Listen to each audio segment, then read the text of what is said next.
My name's Rachel, and I have an MBA from one of the top 10 business schools in the country. I used to work in corporate strategy for a major consulting firm until my mom got sick, and I left everything behind to care for her. When she passed, I found myself back in Austin with no job, a resume full of gaps, and no idea where I fit anymore. The only job I could get quickly was as a part-time janitor at a startup called Bay Ridge Tech. It wasn't glamorous, but it paid the bills while I figured out my next step.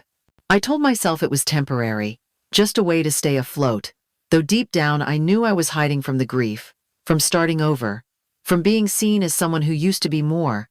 On my first day, I showed up early in plain jeans and a hoodie, holding a bucket and mop I hadn't touched since college.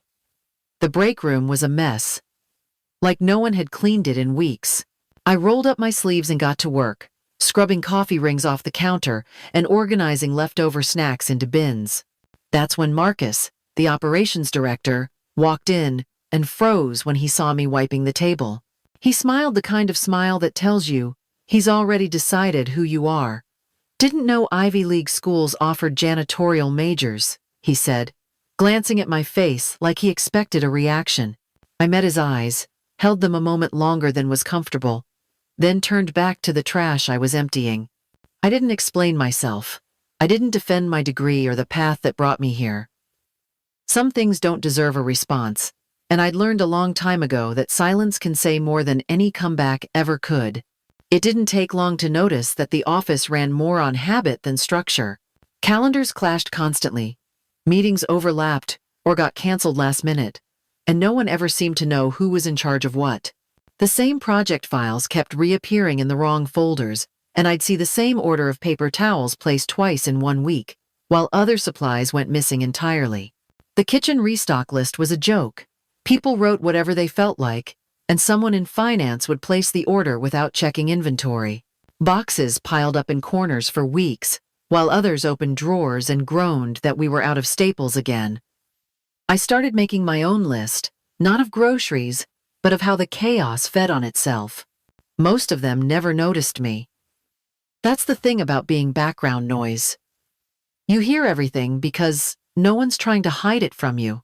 I cleaned the whiteboards after their brainstorming sessions and learned which departments couldn't stand each other. I picked up discarded agendas and saw who had edited whose slides without asking. Every day around 2 p.m., the same group gathered at the corner table with their lattes and sarcasm. I heard my name tossed around more than once, always as a punchline. "Wonder what Ivy Rachel thinks of our operations," someone said one afternoon, and they all laughed. I wiped crumbs off the counter like I hadn't heard a thing. But I wasn't listening for the jokes. I was listening for the gaps. The missed deadlines no one wanted to admit. The numbers that changed between Monday and Friday. The email said one thing, and the invoice said another. I wasn't logging insults. I was tracking patterns. My notebook stayed tucked in my cleaning cart, under a roll of liners no one ever touched. At first, it was just bullet points. Later, I started adding questions. Why was the same supplier charging different rates for the same service? Why were internal memos sent at odd hours, then suddenly retracted? It wasn't bitterness that kept me writing. It was curiosity, and the creeping suspicion that the mess I was hired to clean wasn't just on the counters. It was in the spreadsheets, the meetings, the money trails that no one was following. I didn't know what I was building yet, only that something was off, and the more I saw, the more I realized I might be the only one actually paying attention. The finance printer sat just outside the break room, humming away at odd hours like a quiet accomplice. Most days, I had no reason to go near it. But every now and then, I'd time my restocking routine to coincide with a print job. I moved slowly, arranging paper towels, while my eyes skimmed documents left face up or halfway stacked. One afternoon, I saw a project code repeated across 2 different departments with conflicting totals. At first, I thought it was a copy-paste mistake. But a week later, I saw it again, this time with the same code linked to a 3rd department and a different set of line items. The invoices didn't match the budget summaries. Vendor names were spelled slightly differently, just enough to bypass simple audits, but not enough to miss if you were looking for it. I wasn't supposed to be looking, but now I couldn't stop. Every small inconsistency led to another. 2 purchase orders for the same software license, each dated 2 days apart. Each billed to separate teams. A maintenance contract was renewed twice, in 1 quarter under 2 versions of the same company name. None of it screamed fraud. But none of it made sense. I started snapping photos on my phone when no one was around. I backed them up to a hidden folder with timestamps and cross-references to the internal system. I wasn't sure what I was looking at yet, but I knew it was bigger than clerical errors. Something was being concealed. Either someone was incredibly careless, or someone was counting on everyone else to be. And the more I dug, the more I realized that nobody upstairs had any idea what was going on down here. The foundation was cracked, and everyone was pretending not to hear it. The more I looked, the clearer the pattern became. Money was being shuffled between accounts in ways that made losses look like gains, and overages vanish into thin air. Budgets were reallocated mid-quarter. Expenses reassigned to departments that had nothing to do with them. And reports polished so neatly, they gave the illusion of growth. It wasn't incompetence. It was choreography. I mapped each instance in a spreadsheet of my own, color-coded by department and time-stamped against official reports. Red cells marked double charges, yellow marked altered descriptions, and blue flagged projects that seemed designed to hide cash flow. Slowly, the picture sharpened. The company looked stable because someone had built a mirror to cover the cracks. By the time I had 20 pages of notes and screenshots, I knew this was bigger than Marcus. This wasn't just about a petty man laughing at me while I cleaned the break room. It was about a system that rewarded him for keeping the chaos hidden. And, if I stayed silent, it would keep running on autopilot, bleeding money while everyone pretended it was fine. I began drafting a report, not with emotion, but with precision. I wrote in neutral language, presenting data side by side with documented proof. Each section ended with a question instead of an accusation. My goal wasn't revenge. It was clarity, and the only person who would appreciate that clarity was Denise, the CEO known for demanding transparency even when it hurt. When I typed her email address into the draft, my hand steadied. I wasn't guessing anymore. I had proof. All that remained was to decide if I had the courage to press send, knowing the moment I did, everything about my place in this company would change. I read the report one last time, scanning every table and every screenshot to make sure nothing could be dismissed as opinion. My finger hovered over the trackpad, the cursor blinking on the send button like it was daring me. My chest tightened, and for a second, I thought about closing the laptop, slipping the file into a hidden folder, and going back to wiping down counters. But I couldn't. The weight of months of watching and recording pressed on me. If I stayed silent, then I was complicit, no different from the ones who looked away. I felt fear running alongside adrenaline, my heart racing. But beneath it all was a calm certainty. I pressed send, and in that instant, the air in the room shifted.